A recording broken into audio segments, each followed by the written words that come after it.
Assalamu alaikum, Iqbalians. We are here for science lecture, class 8th. It is our fourth lecture on science. Today, our topic is internal structure of a kidney. Internal structure of a kidney divided into three parts. Number one, renal cortex. Number two, renal medulla, and number three, renal pelvis. तो इसको detail से हम पढ़ने की कोशिश करेंगे। Renal cortex जो है ये इंटरनल स्ट्रक्चर का सबसे बैरूनी हिस्सा होता है। अगर आप डायग्राम को थोड़ा सा गौर से देखें तो डायग्राम में रिनल कॉर्टेक्स जो है ये रिनल कॉर्टेक्स ये बाहर वाला ये तमाम हिस्सा जो है ये रिनल कॉर्टेक्स कहलाएगा। इसके बाद है नंबर 2 पर जो है रिनल मेडोला। तो रिनल मेडोला जो है ये मिडल रीजन है। Internal structure of the kidney लिया जाए तो इसका मिडल रीजन जो है वो रिनल मेडोला है और ये जो है consist of the conical masses और ये मासिस कोनिकल मासिस पर मुश्तमिल होते हैं। इन कोनिकल मासिस को हम रिनल पैरामिड्स का नाम देते हैं। और इसी तरह तीसरा हिस्सा जो है वो रिनल पेल्वस है और इनर रीजन है, ये सबसे अंदरूनी हिस्सा है और यूराइन इज़ ड्रेन्ड। यहाँ पर यूराइन जो है वो इकट्ठी होती है और यहाँ से मूव्स टू द यूरिटर की जानिब जो है ये इसको मूव कर दिया जाता है। यहाँ से यूरिटर की जानिब चली जाती है और वहाँ से फिर यूरिथेरा के ज़रिए यूरिटर के बाद यूरिथेरा के ज़रिए ये जिस्म से खारिज कर दी जाती है। अगर देखें इसमें डायग्राम में देखें तो सबसे बाहर वाला हिस्सा, मैं दोबारा रिपीट कर रहा हूँ, सबसे बाहर वाला हिस्सा जो है रिनल कॉर्टेक्स कहलाता है। उसके अंदर ये जो आपको जो है ओवल शेप्स नज़र आ रहे हैं, इस हिस्से को जो है हम रिनल मेडोला कहते हैं और ये जो है कोनिकल जो है मासिस हैं, ये वाले ये तमाम कोनिकल मासिस हैं और इनको पैरामिड्स जो है रिनल पैरामिड्स का नाम दिया जाता है।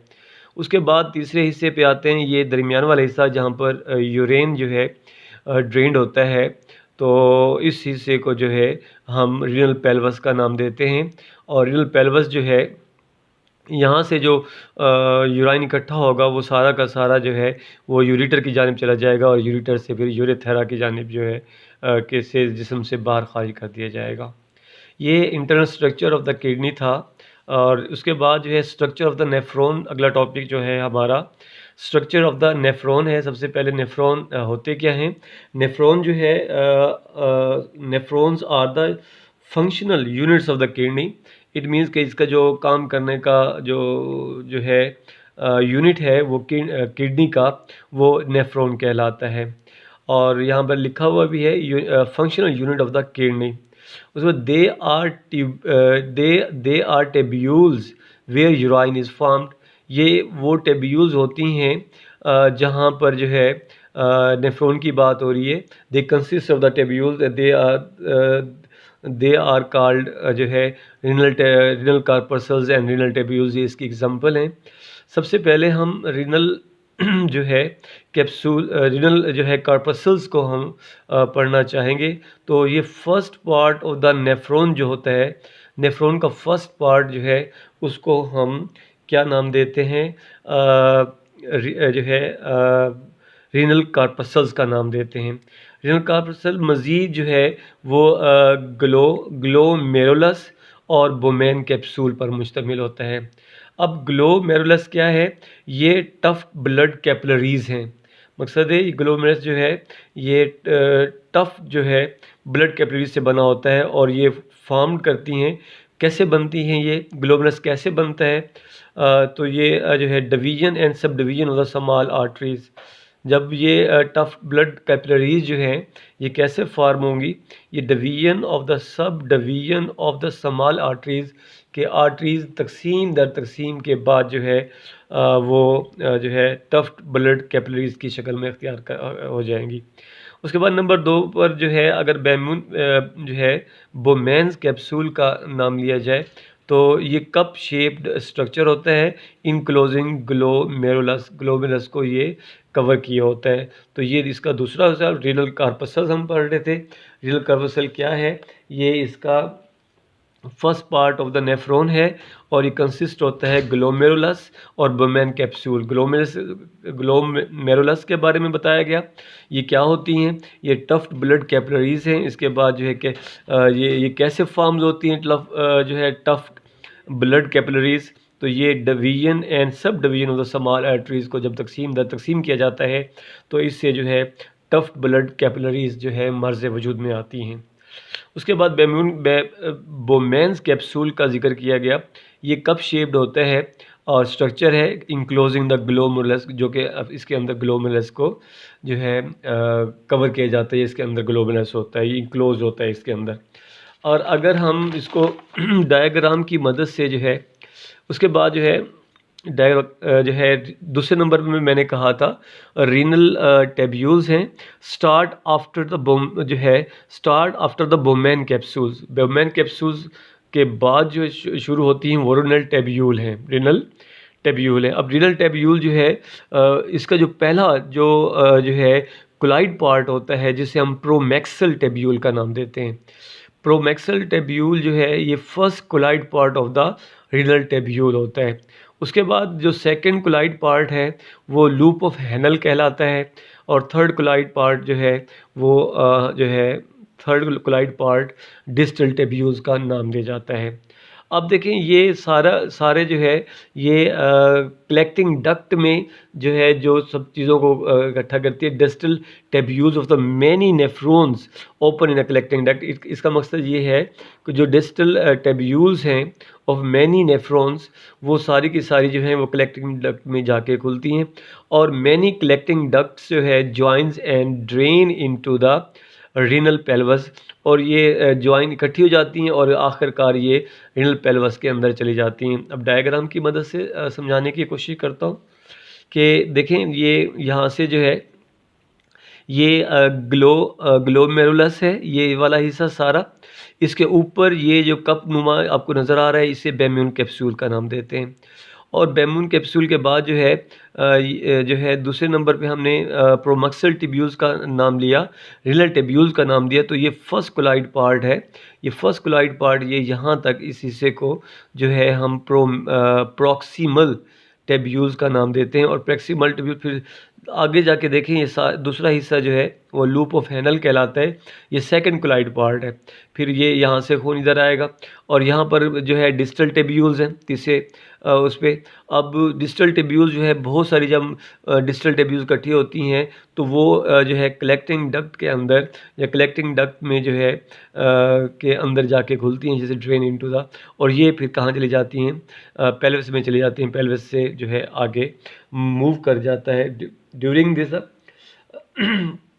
इस तरह जो है ये नेफ्रॉन का जो है इंटरनल स्ट्रक्चर है जो दो टेब्यूल्स पर मुश्तमिल है, जिसे हमने रीनल कार्पसल्स का नाम दिया और सेकंड पे हमने रीनल टेब्यूल्स का नाम दिया और इसके पार्ट्स वगैरह बताया और डायग्राम के ज़रिए समझाने की कोशिश भी की। अगला टॉपिक है हमारा कि function of the kidney function कैसे करता है। अगर देखें तो ब्लड का जो है किडनी जो है दरअसल हमारे जिस्म से जो जिसमें खून मौजूद होता है, ब्लड होता है, उससे वेस्ट मटेरियल को अलहदा करता है। अब क्या करेगा, उस वेस्ट मटेरियल को इकट्ठा करके जो है ब्लड कंटेन वेस्ट मटेरियल, और तो ये ग्लोमेरुलस में जमा करेगा। अब ग्लोमेरुलस के बाद जो है बोमेन कैप्सूल है, इसका काम क्या होता है, water and waste material filter करता है फ्रॉम ब्लड। मकसद है कि ब्लड से ये जो है वाटर और वेस्ट मटेरियल को फ़िल्टर कर देगा, जो फ़िल्टर हो जाएगा वो ब्लड में शामिल हो जाएगा, वो जो है कलेक्टेड इन एट्रियोल्स में वो इकट्ठा होता रहेगा। ब्लड जो है वो कलेक्टेड इन एट्रियोल्स में इकट्ठा होता रहेगा। जो फिल्ट्रेट बचेगा वो रीनल टेब्यूल्स के ज़रिए कलेक्टिंग डक्ट में आ जाएगा और मज़ीद यहाँ पर फिर दोबारा इसकी अब्जॉर्बेशन होगी, दोबारा इसमें से पानी, और जो है क्योंकि 99% जब ये फ़िल्टर हो जाता है, जो फिल्ट्रेट बचता है तो वो उसमें 99% यूज़फुल सब्सटेंसेस होते हैं, और वो कलेक्टिंग डक्ट जैसे रीनल टेब्यूल जो है उससे कलेक्टिंग डक्ट में होगा या ब्लड कैपिलरीज में जाएगा तो वो सब्सटेंसेस उसमें शामिल हो जाते हैं। इसी तरह जो है रीनल आर्टरी जो है एट्रोल से जो है रीनल आर्टरी में चला जाएगा। रीनल आर्टरी में clean blood brought back to main circulatory system. तो इसमें जो क्लीन ब्लड है, इट मीन्स के रिच इन ऑक्सीजन है, या जिसमें जो है वेस्ट मटेरियल जो है उसमें नहीं है, वो खून जो है दिल की तरफ भेज दिया जाता है और वहाँ पर जो है उसमें यूराइन नामी कोई चीज़ नहीं होती।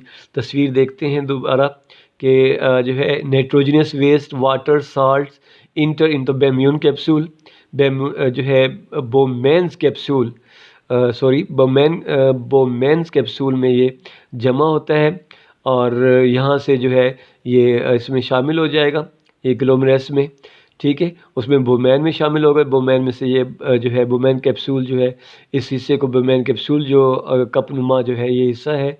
और ब्लड विद नाइट्रोजनियस मटेरियल जो है वो जो है रीनल वेन के ज़रिए जिस्म से रीनल वेन्स के ज़रिए इसमें आएगा। फिर यहाँ से जो साफ़ हो जाएगा, यूराइन अलहदा कर दिया जाएगा, फिल्ट्रेट कर दिया जाएगा। तो फिर वो तो यूरेटर में चला जाएगा या फिर यूरेथ्रा से जिस्म से खारिज कर दिया जाएगा। जो बाकी बचेगा वो साफ ब्लड बचेगा आर्टरी, रीनल आर्टरी से जो है blood which is free of the nitrogenous waste. इस तरह जो है ब्लड जो है सर्कुलेट करता है और जो हमारे ड्यूरिंग द जो है resorptions more waste material are absorbed from blood capillaries into the renal tubules filtrate. Now the filtrate is renal tubule is called. अब जो renal tubules में जो filtrate होता है वो उसको जो है हम यूराइन का नाम देते हैं और फिर वो यूराइन जो है moves to the ureter, पहले मैंने बताया, which moves into the collecting duct and then into the renal pelvis. renal pelvis में आ जाता है और renal pelvis से ये जिस्म से खारिज कर दिया जाता है। इसके बाद जो है अगला अगर टॉपिक देखा जाए तो हमारे पास जो है वो वो है कि माल फंक्शंस ऑफ द किडनीज़, के अगर किडनी सही तरीके से काम नहीं करते तो हमें किन किन बीमारियों का जो है सामना करना पड़ता है।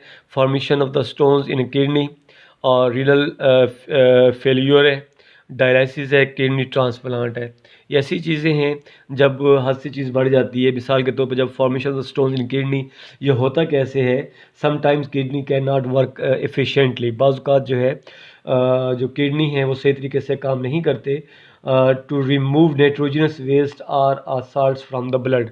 मकसद है वो नाइट्रोजनियस वेस्ट या जिसे आप हार्मफुल वेस्ट कह सकते हैं या हार्मफुल मादा कह सकते हैं या नुकसानदेह मादा कह सकते हैं, वो और साल्ट्स को जो है ब्लड से सही तरह वो फिल्ट्रेट या रिमूव नहीं कर पाते। तो उस सूरत में द साल्ट्स एक्यूमुलेट, वो साल्ट क्या होता है कि एक्यूमुलेट होता रहता है और एक्यूमुलेट होने के बाद इन किडनीज़ एंड फॉर्म स्टोन्स, और फिर वो जो है उसमें पथरी बन जाती है। वो ब्लॉक करेगा खून को। Formation of the stones disturbs the normal functioning of the kidney and cause severe pain. और साफ ज़ाहिर है जब ये किडनी में जो है ये स्टोन पैदा हो जाएंगी या साल्ट इकट्ठा होकर स्टोन बन जाएगा तो फिर वो उसके काम करने की जो कारकर्दगी है उसको मुतासर करेगा और जो है फिर पेशाब करते हुए जो है हमें जो है वो तकलीफ़ महसूस होगी।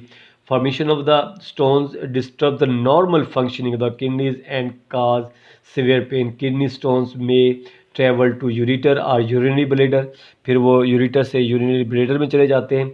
वहाँ से फिर क्या होता है कि जो है ब्लैडर में चले जाते हैं। The common cause of the stones in kidneys are excessive calcium salts. अगर आप जो है ज़्यादा मिकदार में कैल्शियम साल्ट्स का इस्तेमाल करते हैं इन फूड एंड यूरिक एसिड्स वगैरह जो है इस तरह यूरिक एसिड जो है उसमें इजाफा हो जाता है। उसके बाद जो है बाज़ का ये होता है कि small size stones can be remove through urinary bladder. बार बार पानी पी रहे हैं या जो है यूरिनरी ब्लैडर के सिस्टम के ज़रिए जो है बाई ड्रिंकिंग मोर वाटर, ज़्यादा से ज़्यादा पानी पीने के ज़रिए जो है छोटे छोटे स्मॉल स्टोन्स को तो उसमें से निकाल दिया जाता है। लेकिन जब medium size stones are removed by lithotripsy कहा जाता है।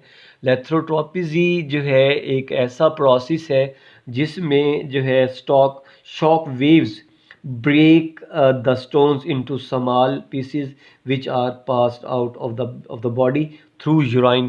फिर मकसद है कि उस पे जो है शॉक वेव्स दी जाती हैं और जिससे जो है जो पत्थर उसमें मौजूद होता है वो छोटे छोटे टुकड़ों में बढ़ जाता है और इस तरह वो यूराइन के ज़रिए, पेशाब के ज़रिए जिस्म से खारिज कर दिया जाता है।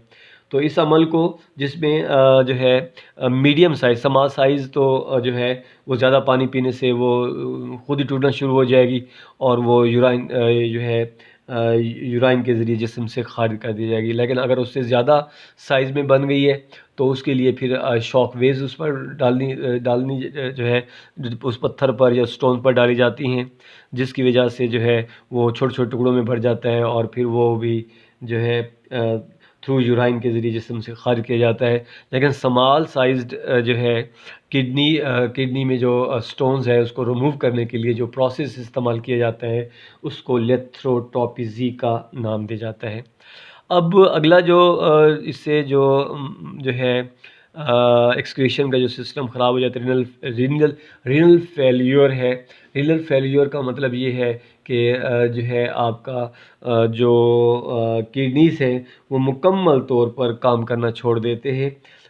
Renal failure is a complete और partial failure of the kidneys to work. The main cause, इसकी वजूहत क्या बन सकती है रीनल फेल्योर की, जो जिसमें या कम्प्लीटली मुकम्मल तौर पर या जुज़वी तौर पर अपनी काम करने की जो है कारकर्दगी है वो मुतासिर होती है किडनीज़ की। उसकी वजूहत क्या होती हैं? उसकी वजूहत जो है फेल्योर और लॉन्ग टर्म इन्फेक्शन, कोई भी इन्फेक्शन हो गया वो काफ़ी अर्सा तक रहा, या दियाबितीस मेलिट्स, दियाबितीस की मिकदार बढ़ गई, हाइपरटेंशन, या आप कह सकते हैं कि जो है बुलंद फिशार खून, या जो है जो है हाई ब्लड प्रेशर जो है हो जाता है। तो उसकी वजह से क्योंकि ये जो है एडवर्सली इफ़ेक्ट्स करती हैं कि किडनीज़ की वर्किंग पर। तो इस तरह जो है चाहे वो ज़ियाबितीस है या लॉन्ग टर्म जो है इन्फेक्शन है या जो है हाइपरटेंशन है, ये ऐसी चीज़ें हैं जो है रीनल फेल्योर का बायस बनती हैं।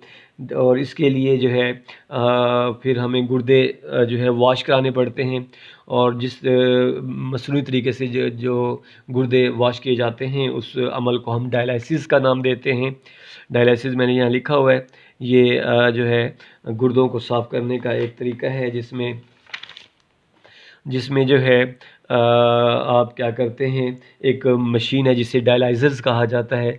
डायलाइज़र्स के ज़रिए जो है आप जो है मसनूई तरीक़ों पर या मसनूई तरीके से या आर्टिफिशियल तरीके से जो है आप क्या करते हैं, जो है यूराइन को किडनीज़ को साफ़ करते हैं। क्लीनिंग ऑफ द ब्लड जो है किडनी में मौजूद ब्लड को साफ़ करते हैं। तो cleaning of the blood by artificial method is called dialysis. It is done by a machine, that machine is known as dialysers. और इसमें डायलाइज़र्स में जो है ना which contains the dialysis fluid होता है। Blood flows through the tubes of the dialysers and dialysis fluid flows जो है around these tubes. The waste material move from blood to the dialysis fluid, the clean blood is returned to the body। और इस तरह clean blood जो है वो return to the body। और बाज़ जब ये अमल काफ़ी हद तक बढ़ जाता है और मेथड जो है जिसमें जो है आपके वर्किंग करना ही छोड़ देते हैं किडनीज़, तो उसके लिए जो काम है उसके लिए जो है मेथड अपनाया जाता है उसको हम किडनी ट्रांसप्लांट का नाम देते हैं। किडनी ट्रांसप्लांट एक ऐसा अमल है जिसमें हम पेवंदकारी करते हैं किडनीज़ की किसी डोनर से लेकर। The method is use at the last stage of the kidney failure. In this method a kidney donated by some healthy person is grafted in the body of the patient। The donor of the kidney may be blood relatives और any other close relative, या तो कोई करीबी रिश्तेदार हो या फिर blood relatives हो, बस खून के इकसाम के लिहाज से वो जो है हिस्सा हो सॉरी वो जो है उसका रिश्ता हो मुझसे, ब्लड जैसा हो, और करीबी जो है रिश्तेदार, दोनों में से किसी कोई भी डोनर हो सकता है, और उससे पेवनकारी की जाती है, या जो है उसकी ग्राफ्टिंग वगैरह, ग्राफ्टिंग को उर्दू में पेवनकारी कहा जाता है। तो इस तरीके से जो है treatment of the mall functions, जो हमने कहा कि formation stone in the kidneys हैं या रीनल फेल्योर है, तो इसको दो तरीक़ों से जो है डायलिसिस के ज़रिए, किडनी ट्रांसप्लांट के ज़रिए।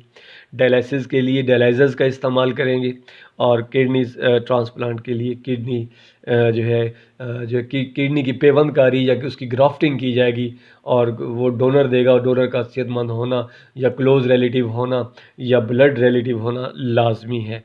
इस तरह जो है इस बीमारी से बचा जा सकता है। जो है